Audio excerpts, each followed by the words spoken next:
जी बेटा अस्सलाम वालेकुम। आज का हम अपना लेक्चर जो है वो क्वाड्रेटिक फार्मूले से स्टार्ट करेंगे। तो पेपर में इस तरह आएगा कि प्रूव करें क्वाड्रेटिक फार्मूला।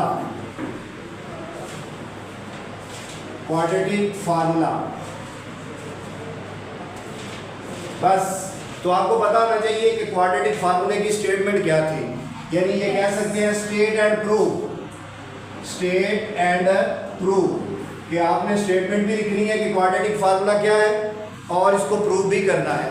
तो या वो इस तरह भी पेपर में दिया जा सकता है कि आप प्रूव करें कोई भी वेरिएबल हो, x फर्ज करें वेरिएबल है तो ये -b plus minus B square minus 4ac divided by 2a। तो ये इस तरह भी पेपर में आ सकता है। तो इसके लिए सबसे पहले आपको एक क्वाड्रेटिक इक्वेशन सेलेक्ट करनी पड़ेगी। ax square bx plus c is equal to 0 be the equation, quadratic equation. ये एक क्वाड्रेटिक इक्वेशन है जिसकी मदद से हम अब इसको सॉल्व करते हैं। आप मुझे बताएं कि a b और c ये तीनों ये दोनों के कोफिशिएंट है और ये इसका कांस्टेंट है। तो हम इसको with the help of completing square method जो है वो प्रूव कर पाएंगे। दूसरा कोई और मेथड नहीं है जिससे हम इसको प्रूव करेंगे। तो आपको पता है कि कंप्लीटिंग स्क्वायर मेथड में स्क्वायर वाली वैल्यू के साथ कोफिशिएंट नहीं होना चाहिए। तो हम क्या करेंगे, इस a को ख़त्म करना है तो उसके लिए क्या करेंगे, कोफिशिएंट को ख़त्म करने के लिए हम सब वैल्यू को लेफ्ट साइड की a के साथ डिवाइड कर देंगे, लेफ्ट पे भी और राइट पे भी। इस तरह ये होगा कि इसका कोफिशिएंट जो है वो ख़त्म हो जाएगा और ये b over a x plus c over a और 0 ओवर समथिंग 0 आ जाएगा। अब कंपैरेटिव स्क्वायर मेथड में हम क्या करते थे कि first two value as it is और फिर क्या करते थे, एक स्क्वायर ऐड कर लेते थे और एक स्क्वायर सब्ट्रैक्ट करते थे और ये लास्ट वाली value c over a as it is equal to 0। अब डिसाइड करते हैं कि इसमें स्क्वायर के अंदर कौन सी वैल्यू आनी है। उसका क्या मेथड था, उसका मेथड था कि लीनियर जो वैल्यू होती थी उसको हमेशा हम हाफ कर देते थे 1/2 से मल्टीप्लाई करके। तो ये क्या आएगा, b ओवर 2a आएगा। ये वाली वैल्यू जो है b ओवर 2a इसके स्क्वायर के अंदर लिखनी है आपने और यही वैल्यू इस स्क्वायर के अंदर लिखनी है। क्लियर। अब आपको पता है कि इन तीन वैल्यू से एक स्क्वायर बनेगा। आप मुझे बताएंगे कि वो किसका स्क्वायर होगा। उसका मेथड क्या है, जिनके ऊपर स्क्वायर हो उस वैल्यू को लिखते हैं और ये है b ओवर 2a। और बेटा ये कौन सा साइन है, प्लस का, तो प्लस डाल दिया जिसमें हमने, और minus b square over 4a square और प्लस का c ओवर a आ गया।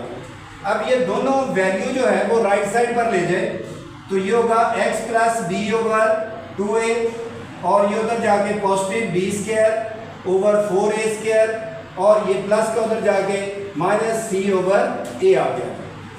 क्लियर।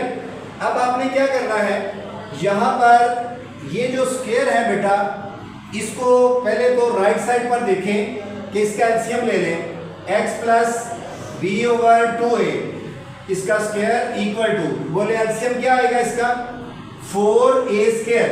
ये एलसीएम होगा तो 4a स्क्वायर कैंसिल हो जाएगा। एलसीएम पे जब डिवाइड करेंगे तो सिर्फ क्या बचेगा, b स्क्वायर माइनस, फिर हम एलसीएम को a पे डिवाइड करेंगे तो क्या आंसर आएगा हमारे पास, डिवाइड होने के बाद 4a आएगा।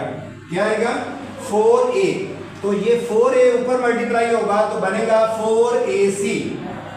अब आपने स्क्वायर खत्म करना है तो स्क्वायर खत्म करेंगे, दूसरी तरफ स्क्वायर रूट आ जाएगा b ओवर 2a इसका स्क्वायर और ये स्क्वायर रूट आ गया और साथ आपको पता है कि प्लस माइनस होता है तो मैं इसके साथ प्लस माइनस भी लिख देता हूँ, 4a स्क्वायर और साथ ये क्या आ गया, प्लस माइनस। यहाँ तक क्लियर। अब आपने क्या करना है, ये स्क्वायर खत्म कर दिया तो स्क्वायर रूट आ गया। अब ये प्लस की वैल्यू जो है इसको अगर सॉल्व करें तो प्लस b ओवर 2a और ये प्लस माइनस इसके ऊपर से तो अंडर रूट नहीं खत्म होगा, b स्क्वायर 4ac और नीचे से 4 का क्या होता है 2 और a स्क्वायर का क्या होता है a। अब क्या करेंगे, ये वाली वैल्यू राइट साइड पर ले जाएंगे तो x is equal two plus minus b square minus 4ac divided by 2a, और ये प्लस उधर जाके माइनस b/2a आ गया। अब इस वैल्यू का एलसीएम लेंगे तो x इज इक्वल टू, ये हमारे पास होगा 2a, एलसीएम इससे कट जाएगा तो बचेगा plus minus b² minus 4ac minus 2a cancel होकर क्या बचेगा bg। बस आपने क्या करना है, इनकी तरतीब चेंज कर देनी है। माइनस b पहले लिख लें, प्लस माइनस b² माइनस का 4ac। तो देखा जाए तो बेटा इसी को ही हमने कहा था कि ये क्वाड्रेटिक फार्मूला होता है। जी आई होप कि आपको ये समझ आ गई होगी।